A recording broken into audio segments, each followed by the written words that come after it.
Was the next level to you playing college soccer, or was the next level to you playing professionally? I didn't think I was ready to play professionally, so I was, you know what, I wanted to play junior college. So then you made the decision to change environment. What was that? I saw soccer visa. So soccer visa's in Costa Rica. So Costa Rica has all these different sides. They have Caribbean side. And then I talked to my parents and I just told them I'm gonna just leave everything behind and just go for this. And then they're like, are you sure? Because you have school. You come from being in a small bubble here, being comfortable with your family, having everything here, to going over there, being in a whole foreign environment. I said to myself, I was like, I have to leave a mark the first week or two. And as soon as I got there, it was just like a reality check. I was like, there was 30 other guys, 40 other guys who wanted to be on the first team. So I had to stand out from those 40 guys. If I knew I had a purpose, I knew this was built for me. So I just worked my ass off, and I just knew that it was meant to be. When I hear you talking, I genuinely think like, okay, this guy really loves soccer. He's not kidding himself, and he's not fooling anyone. So a lot of players would say like, I love soccer and I want to be a professional soccer player, but they're not willing to eat dirt like you're saying. And also I had to mention that I had like a illness that almost killed me there.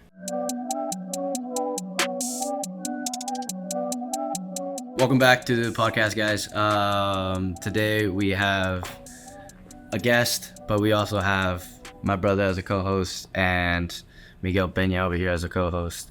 I'll allow the guest to introduce himself. You want to do a little quick intro? Hi guys, my name is Byron Castillo. I'm from Tustin, California. I was born and raised in Santa Ana my whole life until I was 11 years old.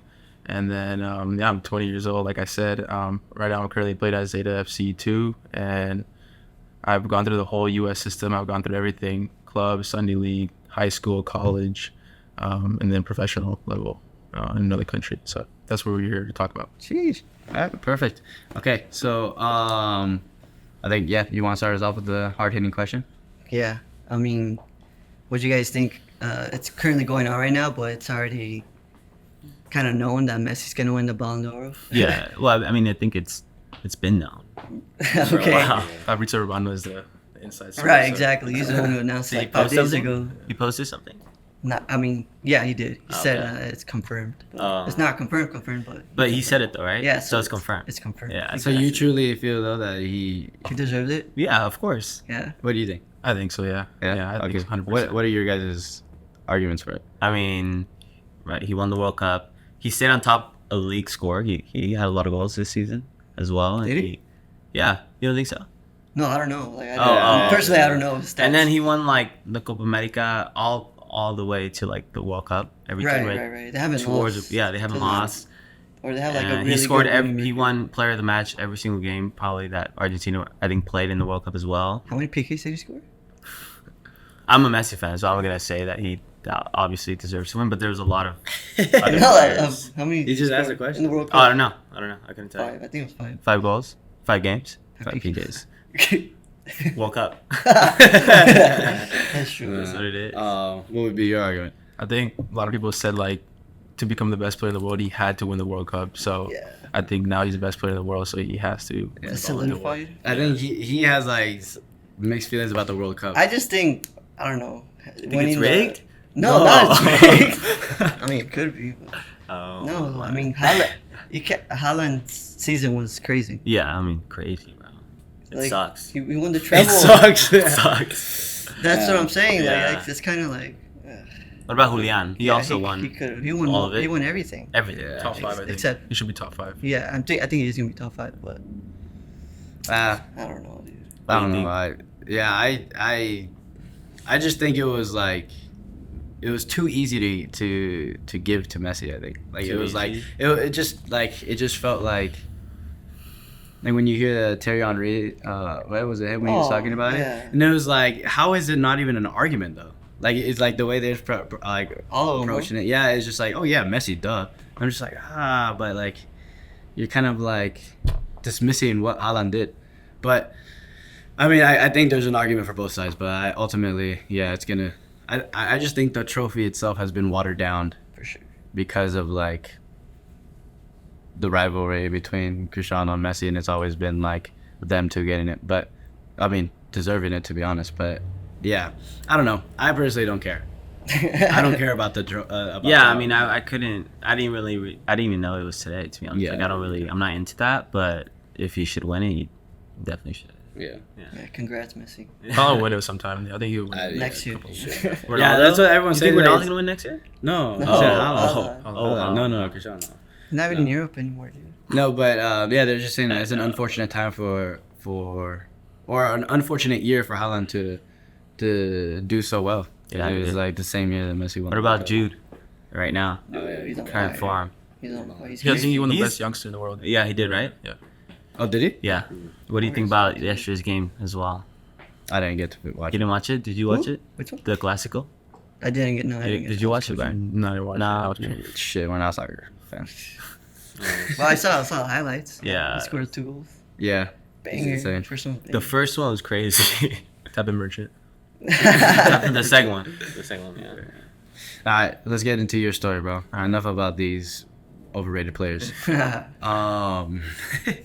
Let's just start off so that the viewers can get a better idea of who you are. So you said you grew up in Santa Ana. Yeah. So when did you come in? Did you grow up in a soccer family, or was it like you just kind of like you found it yourself? Yeah, I think I grew up in a soccer family. Since my uncle played in Mexico, my uncle Messi played in Tennessee, all that backstory. Professionally. Yeah, he played lit. there, and then it just grew up into my family. Like I would just be playing like since I was like 5 years old, playing in the street with my cousins and stuff, and we'd just be playing off the wall, replaying like back and forth. So I think we just grew up into it, and my dad loved soccer, and I think just my whole family loved soccer, and I just started playing since I was 5, and then I started officially playing on a team that was 8 years old, and that's Okay. what took off Sunday League. Are you a Pumas fan or? I'm a Chivas fan. Oh, Yeah, because my first team I ever played for was Chivas. oh, okay. Oh, yeah. In Sunday League. Sunday League. Yeah. And then I think my first game ever, I think I scored 2 goals, and it was like on the newspaper and stuff. Oh yeah, dude! I used to love these Sunday leagues, bro. Like, Yeah. Dude, yeah, what Sunday league were you guys playing on? dude, I don't know, Sick, but dude. like, I know. it was some league in Santa Ana, but like, I don't know who was there out there reporting on this stuff, but you'd be on the newspaper with a sick photo, Yeah. and I remember some games after I'd go to Taqueria de Anda. Yeah. Oh, And dude. dude, They closed just it go down. I think there. they changed the name or something. Yeah, they did. Yeah. Or it's like hella, it's just super like fancy now, and it's kind of eliminated the what's the word?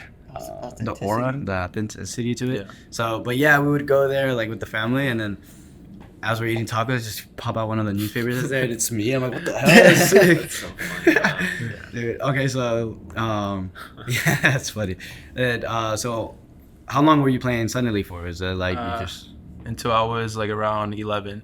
But when I got to the age of 11, I was playing with 14-year-olds. So my uncle made a team, and they were all like, my cousins were all 14, 13, 12, and I was 11 years old. So I was like a little kid playing with big 14-year-olds, and I think that's how I grew up, like with just going in hard, and I was getting hit every time. But I think it was only one season, and that one season I just scored 1 goal, and it just, I don't know, I just felt like really nice to be playing with big and older players. What position do you play?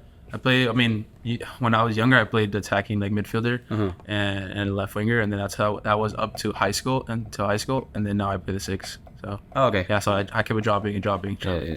You're gonna be center back soon. Like Jorge Campos, he was striker, then he was Yeah, midfielder, yeah, and yeah. then Goalkeeper. Yeah, that's hilarious. No, how would you describe your style of play? I think just like grabbing the ball and just like a more playmaker kind of style, breaking the lines and hitting the ball over. Like I think my idol growing up was David Beckham, so I just recently watched his documentary, and just those long balls that he'd give, I just watch it every single time. And when I play Nostalgia, I also watch Sergio Busquets, so just come for the ball, just try to drag defenders out, and then try to play through the lines. Just try to distribute. Yeah. How did you like the David Beckham documentary? I loved it. I mean, I did binge watch it for like I think 2 days straight. I usually don't have time, but like I had to get home from training, and I made time for it. It's Dude, I didn't know he was that good. Like, I knew he was Yeah. good, but like, Yeah. seeing the documentary, it's Yeah, like, bro. dude, world class. Yeah. Yeah, I agree. I just hate the documentary. Why? Like, I haven't fit. No, not the documentary. I haven't even gone through the first episode because I tried to. But listen, I tried to. But then his whole thing about like, and I'm probably gonna get hate for this, but like his whole thing about like how in love he was with his current wife. It's just like, oh, what do you mean that like you're not gonna be focused on the World Cup because you want to go see your girl? Oh, okay, Like I that get to me was like it was kind of like. I mean, it's so So, I mean, they're fair. both like really famous. So I mean, that's why I was kind of more in the public. So. I don't know, but it was just that like was like She was more famous than him. Yeah, probably, yeah, at the yeah. time. And he said he would drive 4 hours to see her for 5 minutes and then Oh, 5 drive back. minutes. That's what they would say. Yeah, it's like 20 minutes. He said. Yeah. Damn. Yeah. Just go back home. Drive back home. That's true. I mean, they're still together, bro, so Champions you League. can Yeah, I probably mean- learn something. Yeah. Yeah. I don't know, man. I like his style. His like Yeah. aesthetic. It's- At the yeah. end of the, I mean, you haven't seen it, but at the end where he's like just burning some wood. It's like and, his lifestyle now. It's, Yeah. I was like, damn, I like that lifestyle. And that has that always been like since you were a kid? Like those were the players you were like looking up to the most, or I mean, recently, like in high school, that's when I started looking at more Sergio Busquets, Right. more technical, more of a mastermind. Like that's when I started looking, because back then I was just having fun. I was just Yeah. doing what I wanted to do, and I think that's what kids need to do nowadays: just have fun and wait until high school or the early teen years to actually start thinking about football, how to actually play your IQ and everything. So I think that's very important.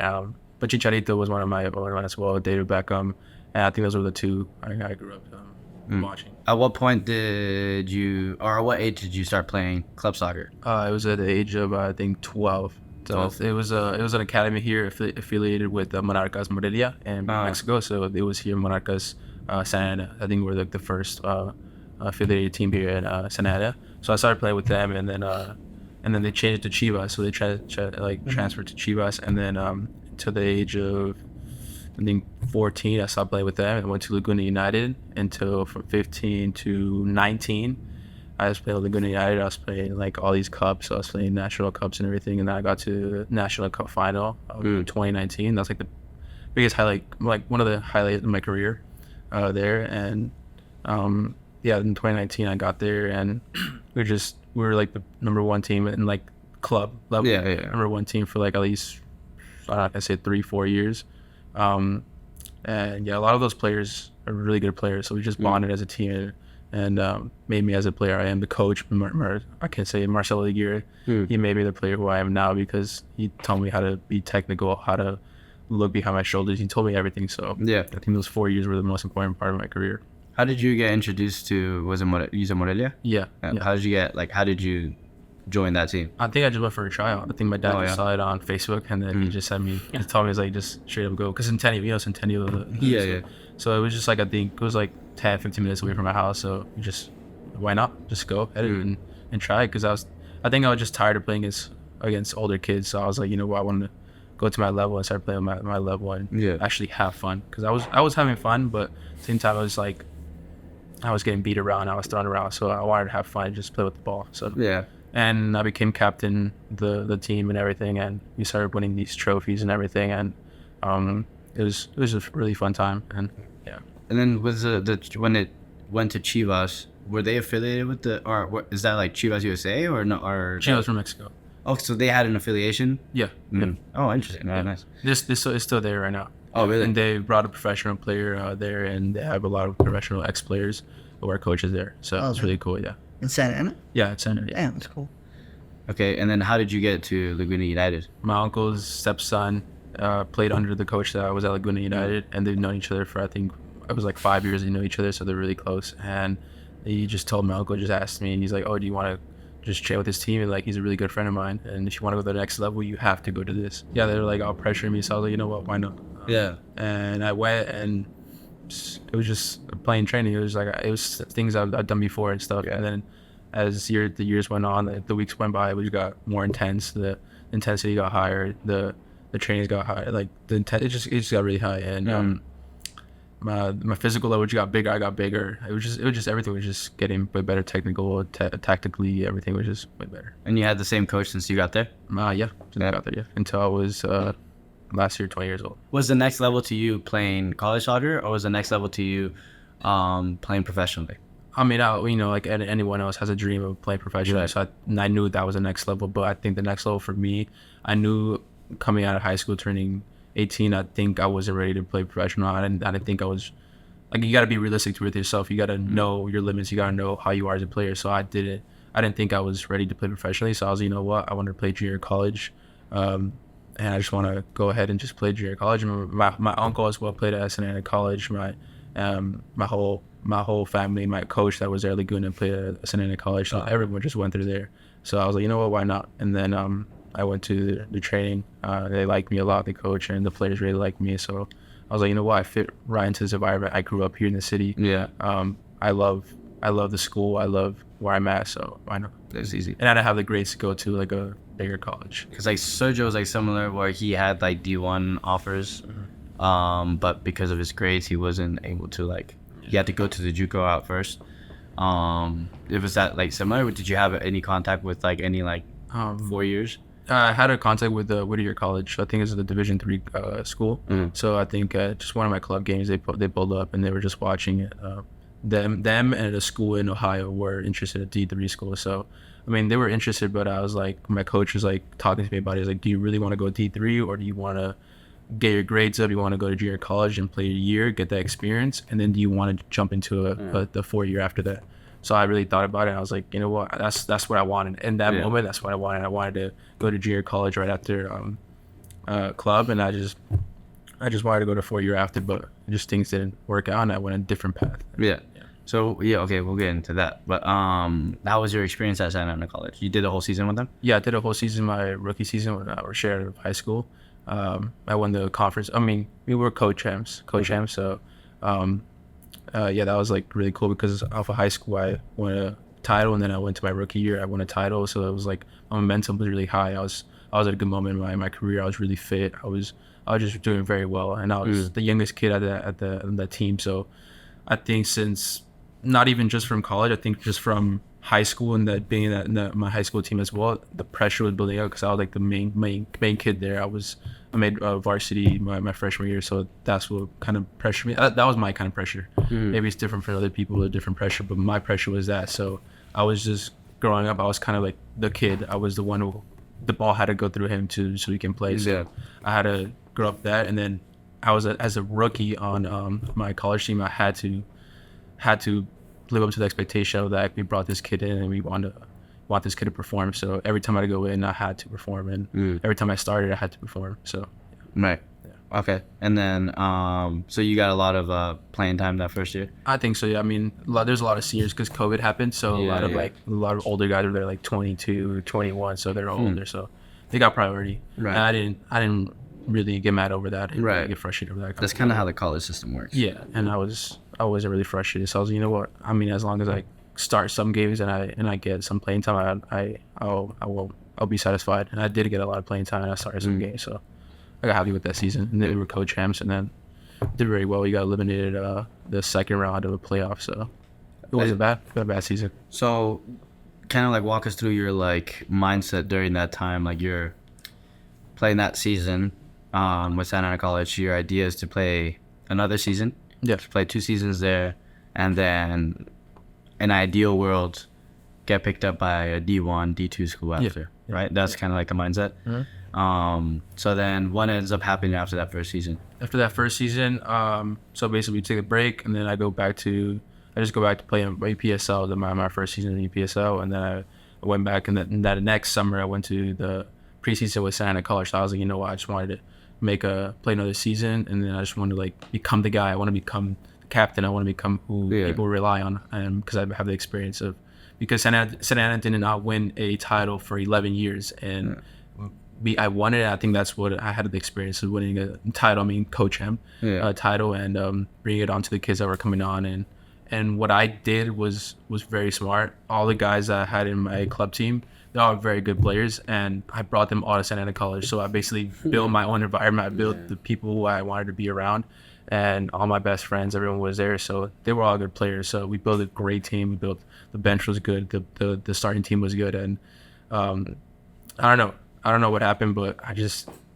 the team and the coach just kind of left me out, and I was really like frustrated, really sad about it, because they just left me out and they didn't make me feel wanted.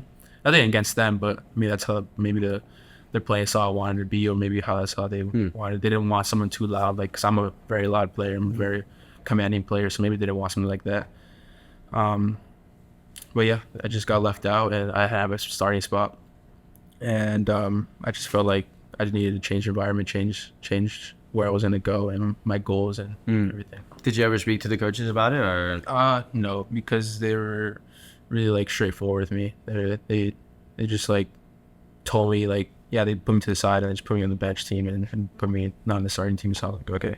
So I didn't really want to talk about it because they didn't want to talk about it either. Like, whatever happened to the player. They didn't really care. Yeah.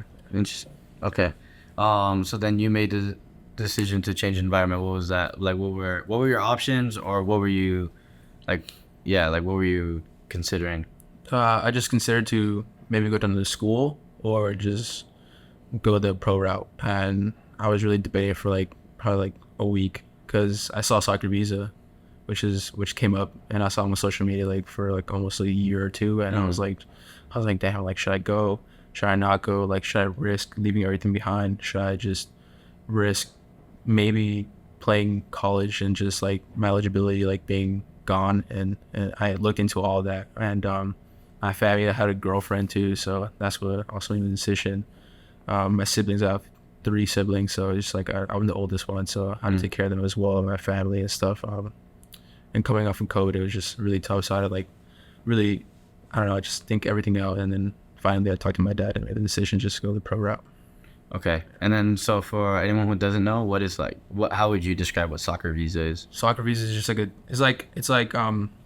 you go there and they develop you and tell you the reality of the game. They tell you the reality of being a professional player, the reality of their environment. They put you in an environment where the coach, he tells you straight up, you're either good or you need to improve, or you're not good for the level. And that's how it was. Mm-hmm. And you change your whole environment. You come from being in a small bubble here, being comfortable with your family, having everything here, to going over there, being in a whole foreign environment. I knew, and I was taught by my parents that there was a bubble. There outside of my bubble, there's so many different things. There's different people, different cultures, different environments. So I already knew going in. I was with the open mindset, and it was just everything was different. The food, the culture, the people. Costa Rica has some soccer visas in Costa Rica, so Costa Rica has all these different sides. They have Caribbean side. They have the hills where it's just different. Everyone's just different. So basically, the Caribbean side was just more people from Jamaica, all the Caribbean stuff. They were people of color. So there's sides where it was people of color, people, white people. It was just all different. So you had to know how to talk to people. You know where to walk down the street. You had to know how to talk to the players, because Soccer Visa at that time it had 4 teams. They had the foreign team, which plays in the 4th division. And they had the U20 the academy, and the U23, which is the olders, and they had the first team. So they had basically 4 options for you to play. So it was kind of it is a professional team, because that's what the coach did. Coach Joe, he made it that he wanted to build a professional team. So any other professional team, like example right now I'm playing here or in Zeta or in Europe, they have academies, they have different stuff for you to go to the first team. Right. So that's how it was, and it was pretty good. It was. What division is their first team? It's called Segunda B, but it's reality third division. So it's fourth division, Segunda B, Segunda A, and then I think is first division after that. So yeah. Where were you placed? I was placed, basically when you get there, you are placed in the foreign teams, all the foreign players, everyone from all over Europe, from United States, everywhere, South America, they all play that team. And I was placed in that team, and after a week, I was placed with the first team. So after I said to myself, I was like, I have to leave a mark the first week or 2 to then go to the first team, because my goal was to go to the first team. And as soon as I got there, it was just a reality check. I was there was 30 other guys, 40 other guys who wanted to be on the first team. So I had to stand out from those 40 guys, and plus the 20 guys from the first team. So it was not even 20, probably 25, 30 guys on the first team, because they had a full roster. So it was at least 60 to 65 guys. So I had to stand out. And I'd said in the first week I had to stand out and show what I can do. And I think I was loud. I was more commanding. So I think that's what he liked. Yeah. So, what was the process like for you to get there to begin with? Because I know you saw it on Instagram, and what was that like? The process was really talked through, because Coach Joe, he basically, I hit up Soccer Visa, and I just I applied for it. I put my CV, I put my highlight video, I put everything, and I sent it to him.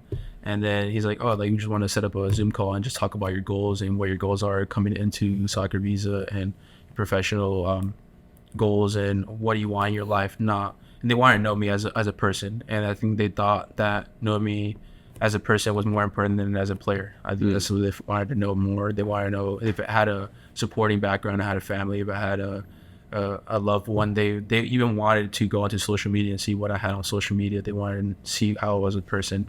But after that, we just had that Zoom call, and they both liked me, Cecilia and Coach Joe. Who Cecilia's the president, and Coach Joe is the main guy, the one who made the team. He was a coach. He runs everything, and they just wanted to know that. And then after I think a day, we just said, yeah, let's go. And then I talked to my parents, or my dad and my mom and my family and my grandma, everyone. And I just told them I'm gonna just leave everything behind and just go for this. And then they're like, are you sure? Because you have school. I mean, they didn't want me to go because of school. They wanted me to focus on school and just play here. And they're like, but you're playing at your college, you're secured there, everything's fine. I was like, yeah, but I don't know. I just feel like I had to go. So from that time that you applied for the soccer visa, how long did it take for you to actually go to Costa Rica? It was like, so it was April, May. So it was, I think, two months. 2 months? Yeah, 2 months. And I left June 30th, and I got there July 1st. How nervous were you leading up to it? I wasn't that nervous because I was always a hardworking person. So I was for that whole year, or that beginning of that year, I was a dishwasher. So I was working until 4 a.m, cleaning dishes and just staying up. Like I'd go to sleep at 4 a.m, and then I'd get up at 7 a.m, and go to train at 8. So I knew I had a purpose. I knew I knew this was built for me. So I just worked my ass off, and I just knew that it was meant to be. So I wasn't nervous at all. Yeah. I mean, on the plane, I was like I said, I was open-minded. I was very, very happy for the music experience and for my family to support me. I knew that I would take care of myself. So yeah, so ultimately at the end, your parents were like completely cool with it. Yeah, 100%. Yeah. They're so cool with it. They don't regret anything they ever did. Yeah. I didn't regret anything I did. So when you got there, so I obviously follow them on TikTok as well, and that's where I came across Soccer Visa. But talk to us about like the environment. Like, so you said when you got there, you were placed on the 4th team. Yeah. Right, and then a week later, you got to the 1st team. Was there like a big difference in like the environment, or was it kind of like the same? I mean, it was kind of the same because you were there in the same facility, you were there with the same coach, you were there with the same players. But I think it was different because I was just like that foreign kid who just like, they had their own friends, they had everything. So I was just like there. I was like, what the heck? Like, what am I doing? Yeah, what do you do? Like, I was like, I didn't play that good my first training, so I was like, dude, I don't know if I should even train with these guys. I was even talking to the coach. I was like, I think I just want to go back to the 1st team. I wanted to go back to the 4th team. I wanted to go back to my comfort zone and just go to the 4th team. But I had to stick it out, and he liked how I trained. So I was like, he liked how I trained, but I don't like how I train. So it was like two different perspectives, and it was just really different because I don't know, they just had their own environment. So I came in there, and they were just like making fun of me, and it's like anything. They were just like, I don't know, it was like that. Majority a lot older than you? Yeah, I think I'm the youngest one there too. Yeah, they're all older, and they have their lives there. They live there. They have families there. Do they all speak Spanish? Yeah, I speak Spanish. Yeah. So how was your Spanish out there? The thing is, it's very different. Mine is like, I'm like a Spanglish. So I was like, I'm very good at Spanish, but like my Spanish is like, I'm Mexican, so like my Mexican Spanish to their Costa Rica was a little different. Yeah. But I'm also Guatemalan, so they're from Central America. I'm from Central America as well. So like I knew how to talk to them, but at the same time they were like, they just talk way faster. So I was like, How did you like Costa Rica? Like, have you ever been there before this? Never. I never got out of the country. Then I think that was Costa Rica my first time I got out of the country. How did you like the country? It was really nice. Because I was by the beach, so I'd go to the beach every single time. The food was there. Like we had no fast food. The nearest fast food was like an hour away, and that was McDonald's. But I don't really care. Like I had all natural food. I had basically like where we stayed was like a hotel. So they basically bought out the hotel, and we all just stayed there, the players.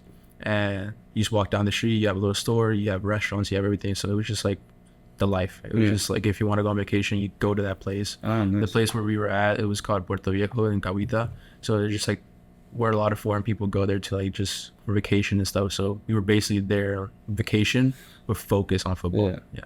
So they what out of everything, what did you have to pay for? Like your flight there? My flight there and my food and everything. Okay. So basically a living, like it's just if you're living here, you're Right. living over there. But like the room, where you were living, they paid for it, or you paid for it? I had to pay for it, yeah. Yeah. So I was paying like 500 for I think 2 months, and then after that it was like 800. But it was like it was kind of up and down, yeah. Because I was like in the first team, I was like the U20, U23, so it was like all different prices. It was just everywhere. Yeah. And then you had your own room? No, I actually had a room with 3 other players, and 2 of the players were from here, from United States. And funny story is, when I got there, all the players were there already, so I was the only player who got there first, because basically it goes from different teams. So it basically says development center. That's where I went. So it's for I think for 3 months. So players were already there, just already training and living their life there. So I had to come into the room and I had to introduce myself to everyone, and they already had their own groups and everything. So I had to like just go in and just make myself go in there, and it was just weird because I saw one of the players and I was like, I swear I played against this player before. And I looked at him and he had an identical twin brother. So I was like, like, who did I play against, him or him? And when I played against Barcelona Academy in Arizona, I played against him, and I have a clip of like me like slide tackling him and like bullying him. And then he ends up being like one of my best friends there. And I still have contact with him and his brother as well. So we were, that's cool. It's really cool. A lot of people from California are there. A lot of people from Europe are there. A lot of people from Central America, South America. So it's like I have friends everywhere now. So it's really cool. No, that's so. Yeah. And then what would you? Okay, so when you after the first week, you're called up to the first team. Were you there the rest of your time? Yeah. Until the last day, I was until the last day I left, I was in the first team. Yeah. Right. And then what would you compare that level to? Like, is there anything like that you've already experienced or you've seen that you think that's what it compares to? I think I compare it to like, I mean, it was a 3rd division, so it's not that high. It's like a lower league, so it's like, and in Costa Rica, so it's like you can look at it as like not the highest level, but it's still professional. So it's like it's like cool. I compare it to like USL 1 here in the United States. USL 1 are like some USL championship teams. So yeah, because a lot of those teams like academy teams from actual like the 1st division team, so like they have to start at the bottom, they have to keep going up. Right. A lot of those teams are pretty good. They're pretty good, but just you gotta also look at the playing style. The playing style there is just like hard, just going in hard and not really technical. Like you're not really technical or tactical. You just gotta like play. It's like when you were a kid, you had fun, but now it's professional, so you have to take it seriously. So do you feel like your playing style was like suited well there, or was that a little bit more difficult that it wasn't as like technical as you are maybe used to? I think I fit it well because it was just like a very, I came in from Hispanic culture, so it was like I grew up with like people hitting me. Like I said, I was 11 playing with 14-year-olds. Right. All those guys are since growing up, they're all big and stuff. So I grew up with people hitting me, and then I went there, people were hitting me, and then I just had fun. Every time they hit me, I'd smile. I kind of make fun of them like in their face, but I ended up playing a long ball over, and then like, oh, you see that? Like I was just making fun of them. Yeah. I was just having fun, and I was just expressing myself like I always did. First, actually, before I did, like, how was like the field setup? Because I see it like online and stuff, and it kind of like, I mean, it doesn't look like the most high level field, but it looks like something that the coach is like super like prideful of. Like you can see that he wants to like maintain it, he wants to keep it. How was that? What did you think of like the facility and all that? It was really nice because like he would like be on his lawnmower and like he'd be in the lawnmower, because you don't really have a lower Right. you don't really have a lot of like staff, you don't have a lot of people, so he was there doing everything, and I admire him. I admire Coach Joe for doing that and everything he did for me and the club, and the facilities were really nice. Like some fields you go away to go play in like different cities, and it was just like probably the worst field I've seen, but like you had to like play in it, you had to like handle it. But you also went to like beautiful stadiums. You went to 1st division stadiums, and it was like, how did I just go from dirt to how did I go to 1st division stadiums? And it was really cool. I played against Saprissa, I played against Guadalupe, I played against San Carlos, which all 1st division teams, and it was really cool because you just go to the stadiums and those are different like experiences. And I don't take anything for. I'm grateful for like playing on those dirt fields. I'm grateful for playing on those nice fields. I mean, the field we trained on wasn't that bad, honestly. It was pretty good, but there's patches everywhere, so That's how it is with any field in the Right. world. Yeah. Was there a lot of fans at those like games that you played when against the first division teams? Not a lot of fans because it was just the youth guys. But what really mattered was the scouts that were actually there. Oh, The really? first team coaches were there. The U20 coaches were there. A lot of scouts were there. So that's what really mattered to me. I don't really care about the fans because Right. I was there for my reason and for the team as well. Right. But not a lot of fans. For the first team, a lot of people went like the whole town were just like Soccer Bees playing today. Like, let's go. Like we had. Oh, really? Yeah. That was like the thing to do at night. But also the thing was that Soccer Bees was there, and there was another team there, so it was a rivalry. So they played in the same stadium, and whenever the game happened, like it was like Yeah, it's crazy. fights would break out, and people would like start going crazy. And What was stuff. the other team called? I don't remember, but they were there like in the same exact city. Yeah, Are they still there or no? they're still there, yeah. both of them in the same league. So it goes kind of crazy. Yeah. Anyone at Soccer Visa, like I think you mentioned after you finished Soccer Visa, there was like a tryout gonna happen, lining up with a Guatemalan team. You mentioned. You know, actually, it was during I was there the last month I was there, November. Coach Joe sent me to Guatemala because I'm Guatemalan. So he's like, you know what? If you're Guatemalan, and I have connection to Guatemala, because the Spartan director in the Guatemala, Antigua FC, so basically it's Cahuita and then Limon. Limon's a big city, and Limon has a second division team. So he was a Spartan director there, and then he jumped to first division in Guatemala. So he's like, Coach Joe knew him, so he's like, you know what, I'm gonna send him with you and let's see what happens. And I went for a 1 week trial, and I loved it because I never went to Guatemala. So I'm Guatemalan, and I went, and it was beautiful. It was a beautiful experience, like with all the players and all the people I knew. And I thank Coach Joe for letting me go there and the experience he How was it there? Was it like the level like really high? What do you think? Yeah, I mean, it was like from the level I came from, the U20, U23s in the first team in Costa Rica, it was way different from that level to the one in Guatemala, because a lot of those players have been professional for 5, 6, 7, 10 years. They've won titles in the United States. They've won titles here in the United States and Guatemala. So they have a lot of experience. So it was just like, it was quicker. You had to be quick and you had to be tougher. But I went to try out with the U20s. So I was 19 years old, so I went to try with the U20s, and then they threw me into the first team. They're like, okay, you're gonna go play with the first team. And I remember the first thing that we did was do the Cooper test, and I was like, Oh, really? the Cooper test was the first thing, because you like, oh, you have to be fit. I was like, okay.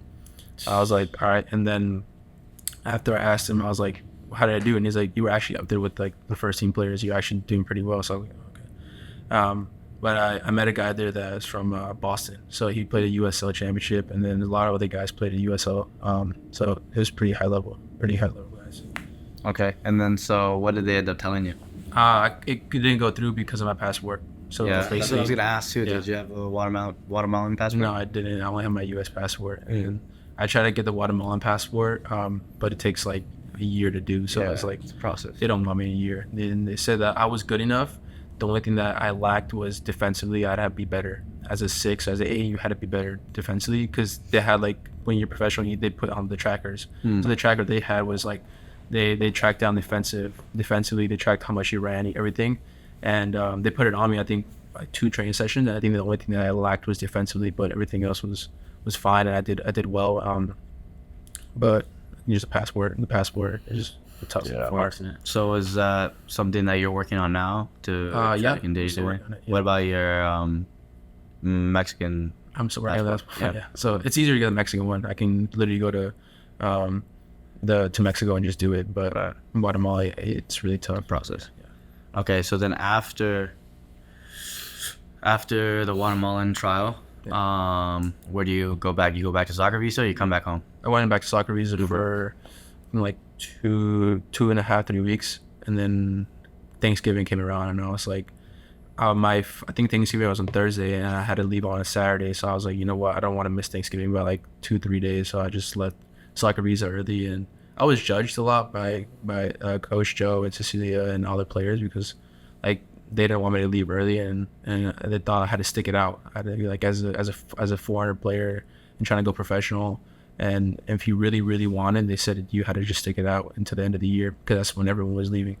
and a lot of players were leaving. So I was like, you know what, might as well leave and just go home. And I just came back home, and I was just, like I said, I just had to go back at it, go back to the drawing board, and just keep training and going at it and work on what I was told that I wasn't good enough.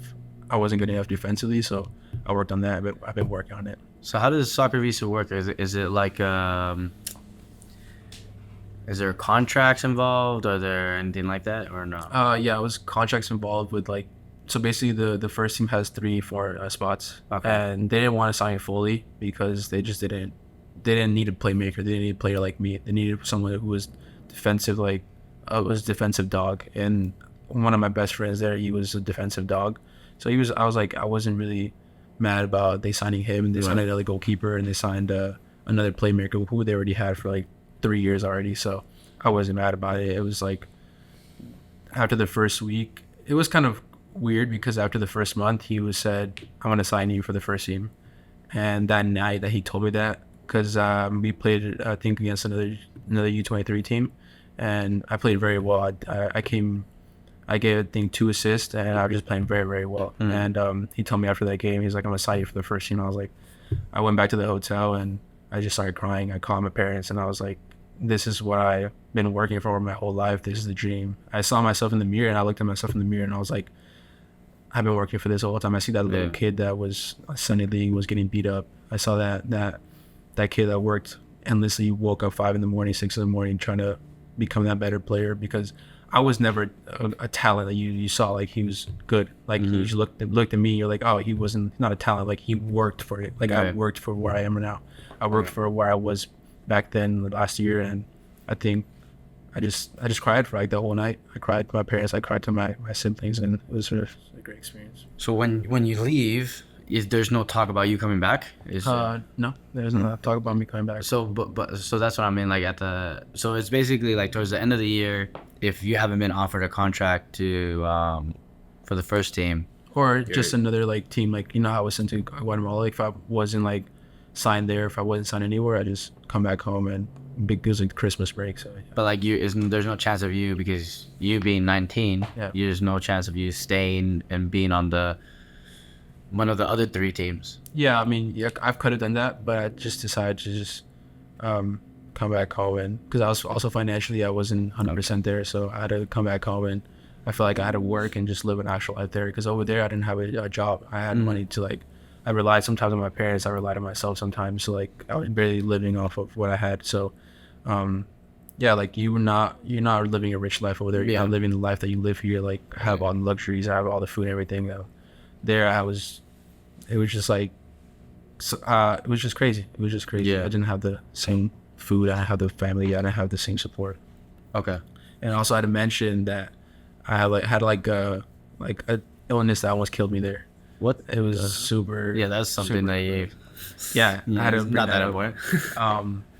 It was crazy because it's called dengue. So basically, dengue is like the mosquitoes that bite you, and they bite you, and you're like the percentage of you like living is really crazy. So I think it was for like 1 week. I remember the exact moment where I got bit. I was on the phone walking from practice back home, and I got bit. It was like a sting, like it was like super hard, and like I think it's left the mark on my calf, and I was sick for like a week. I'd wake up and like I'd get up and I was like blurry everywhere. I was like seeing white stuff. I look at my hands, they're like all white and red. I'd walk on my feet, like it stung, like if someone, like I was like walking on nails, and that's how it felt. And I don't think I showered for like 2-3 days, because if I went into the water, like it's just like I just got really sick and I didn't want to be in the water, and I was in bed for like a week straight. Oh wow. Yeah, and also the water over there, everything's cold. So you wake up in the morning, you shower with cold water, night cold water, afternoon cold water. I showered outside sometimes because the showers didn't work sometimes, so it was like some struggle that we had. It was kind of cool. Like I had to live through that. So you had to go through like you got medical, you seek medical help? Yeah, or? I got medical help. Yeah, I got a shot. I couldn't walk for like 2 days because it hurt so much. Like they shot me. Okay, so there's no talk about you going back. You go back home, and then so now you're reassessing what it is you're gonna do. So what do you do? I just started playing UBSL like any other person would, like off season. It was basically like an off season for me. So the all spring this year I came back, and I was just working. I was just studying. I went back to school because when I was there, I dropped out of school. It was something really important that I could tell, because I don't know. I just feel like I should have been focused 100% on that. And that if I was doing school and I was trying to go pro, I wasn't going to be focused.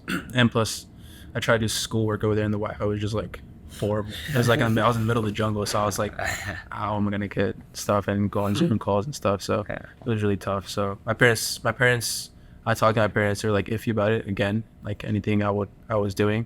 Like they thought I was rebelling against them and all the decisions they did. And I think it was really tough because me going to like a foreign country, like a third world country, I thought that I gave up everything that they worked for to come here to the United States. They came from a third world country, from Guatemala, from Mexico, and I feel like I just let them down and going back to where they started. And I don't know, it was tough, and I just dropped everything. I dropped family, I dropped friends, I dropped school, I dropped everything to sacrifice my dream.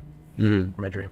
Yeah. And so now, of course, you're still pursuing it. Now you were playing before with AMSG. Yeah. Is that when you, like, as soon as you got back, that's kind of like where you started playing it first? Yeah, that's where I started playing at first. I was just very iffy about it because, like, I don't really want to play UPSL, but I was like, why not? Like, I need to have games, I need to have trainings. And I think it was like the environment that the coach had there, Coach Ish, it was like a very professional environment because he had trainings 3 times a week. He had a game analysis. He had all this. So I was like, you know what? I really like this. So I wanted to go with him, and he also, before COVID, he helped me grow a lot. As I think mentally and as a person, he helped me grow a lot. But yeah, I think I just wanted to have games and just have fun again. Okay, and then and that was that last year? No, this year. This year. Okay, this spring. And then now you're training with Zeta 2. Yeah. So yeah, I mean, I guess for anyone who doesn't know, Zeta's a new club in Irvine that's gonna go play professionally next year, starting January, for the 3rd division in the U.S., NISA. So how are you liking Zeta 2 so far? Yeah, I'm curious. No. I mean, I know you guys are part of it as well, so I'm very happy because I have people like-minded as me, like people like you two, and a lot of my friends are there, and I also have a coach that helped me a lot technically and a lot of technically, because I feel like when I came back home, I lost a lot of my technical ability that I lost a lot. So I think I had to regain that, and not just him, but I also have to give out a shout out to my coach who I train with every single day, BP6 Elite. He helps me out a lot. Every morning we're going at it. We're just going at it every morning. 8 in the morning, 7 in the morning, 7:30 in the morning. We're going at it, and just have to give a shout out to Coach Brian Wallace as well, because he helped me a lot mentally, even though I've been with him for like 2 months. I think that has helped me a lot because it's a professional environment. The academies have kids starting academies from kids to the first team, and that first team is going to be professional. So that's what I'm aiming for. Yeah, I know they're so new that they're still like I see that they're trying to go like they're trying to build that like academy structure in the club, and I'm very curious to see how they look. Well, not even before that, I'm very curious to see how NISA looks in the next year, 2 or 3, because that's the thing with those leagues is that you never know, like the survival rate isn't that great. So, but it seems like they're better than they've ever been previously. But I'm very curious to see how Zeta develops. They and how many people they actually sign. Yeah. From Zeta 2, Zeta 1, whatever. Because apparently you have like a lot of players already like kind of contacting the club. Yeah. Wanting to come out to SoCal. Yeah. To play in NISA, get paid. Yeah. No, it's tricky. I was speaking with I don't know what his title is, but his name's Leo. What's his title? I wouldn't know. General manager. Is it? General manager. Okay, so I was speaking with him, and he like looks at his Apple Watch while we're talking, and it's just like an email, and he's looking at it, and then he starts laughing. I'm like, well, what is it? He's like, look at this email, and I look at it, and and then he goes, the email says something like, hi, I'm really interested in joining your club. I play both striker and goalkeeper. And then he's like, he's just like, that's a crazy email. That's crazy. And then I was like, oh, I'm like, dude, that's the best of both worlds. Like, you gotta sign him. But yeah, so and he's like, yeah, like I get emails like that like now on a daily. Like it's like bulks of email daily. So yeah, like Zeta's definitely like has sparked interest for a lot, and there's a lot of people contacting them. Even them, like Ivan, I know I don't even know his title, but I know he's the one that is trying to bring in. He's the athletic director. Sports director. Sports director, athletic. I don't know. But he, I know he's contacting. He has a lot of contacts, so I know he's looking to try to find players to come in. So I'm very curious to see how many who have been at Zeta already in the UPSL team do resign, and how many they like. They're only limited to a certain amount of foreign spots too. I don't know what the limit is, but Yeah. so it's But interesting to see. Yeah. And I'm very curious about the new head coach that's coming in. Do you know anything about that? no, but he's here though. Yeah, yes. He's here. Has he gone to trainings? No, but I think he will soon. I think I know you know who he is. Oh, really? Yeah, I think it's UC. No. Yeah, because he was to the training. and- Yeah. No. Yeah, but yeah. So yeah. No, so, he used to come out though when. no, but there's I think you'll The see. theory that he was gonna. be the coach. Oh really? That'd be kind of crazy. No, but I think what they have approached him. But I think the talk is more of like I think like for lack of better terms, because I don't know what the term is. I'm like struggling with everyone's titles, but it's like a counselor kind of deal. Like he's like that one coach from Manu last season. What's his name? Ralph Radnick. He was supposed to be that, like a consultant. yeah, a consultant. There you go, consultant. Yeah, I think that's kind of what they're thinking of. Just kind of bringing him on board. with the Yeah, team, not I so think much like the I know head that's all coach. talk, but he has been there. I know because he has been at trainings. He's been watching.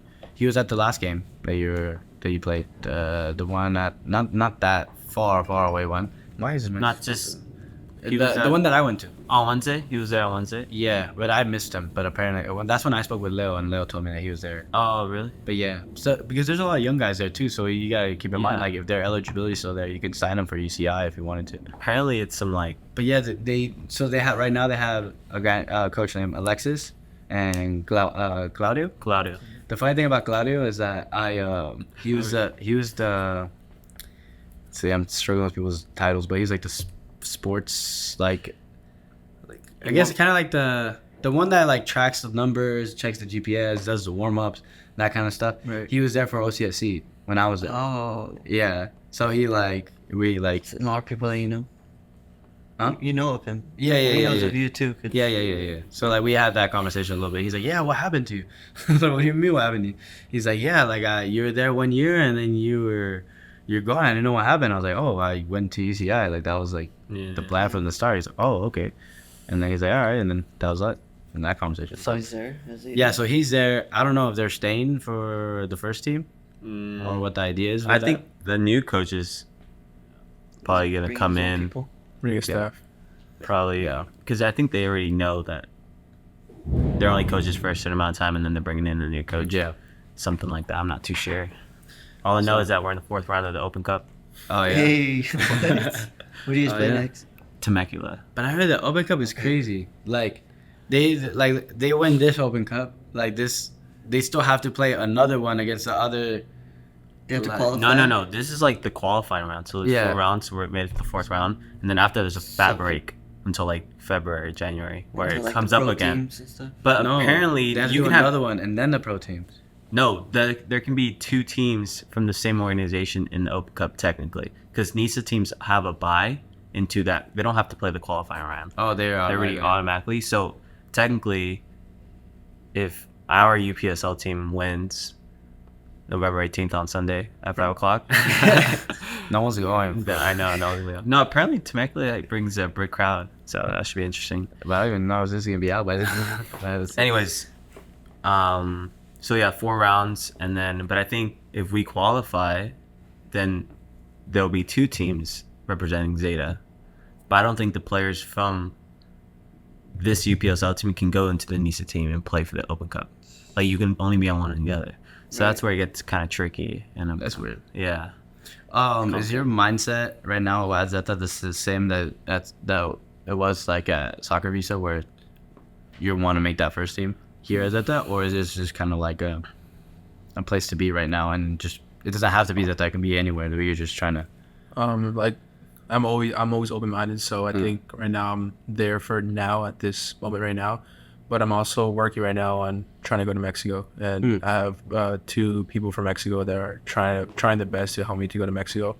There's 3 clubs who are interested in, which are crazy. 3 big clubs, which I don't want to say because it's like if I say it's like I don't want to jinx it. I want to manifest it, but I don't want to jinx it. But yeah, they're really having me to go there, and by the end of this year or beginning of next year, when the transfer window opens, so they want to help me go to the U20 or U23 team. But I mean, if not, then I mean, I would love to play for Zeta. Like either way, Zeta's #1 priority right now, and then that comes, but it's still there. Everything's happening right now.